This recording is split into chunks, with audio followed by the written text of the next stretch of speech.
My name is Emily. This is the story of my dream. It didn't go the way I planned. But when did your dreams ever go to plan? You know already what I wanted to do that day at the Derby. Put my votes for women scarf around the neck of the King's horse to shoot out of past. To fly our colours across the finish line, a royal banner for the world to see, streaming triumphant to victory.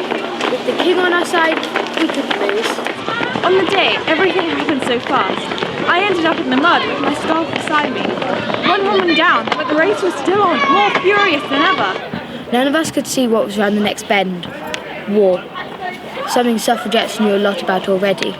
After all, before one fighting man reeled back and died, the warlord struck at me. Campaigning, slog, battle, setbacks, even losses. We'd seen it all.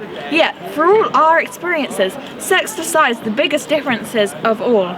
Women weren't allowed to fight as soldiers. What do you expect? Nobody asked what the women thought. But there was change. 1 minute our place was in the home, and the next minute we were needed in factories. 1 minute arranging flowers, the next minute mucking out pigs, digging potatoes, making bombs, driving buses. No longer caged and penned up, we're keen to keep our end up. Still not enough when we argued again with Parliament for the vote. Our safety weighs us down. And so many dead, who shall deliver us from the memory of these dead?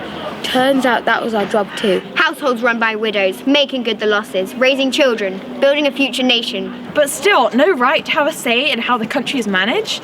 Seem unfair to you? It did to us too. We've got to keep on a bit longer till victory comes in sight. We were determined. The finish line was close. We were resolute to win the heritage of peace you have. And bring home a double win, peace and votes for women. The change we fought for will not be forgotten. It's so important that men will judge it in 100 years.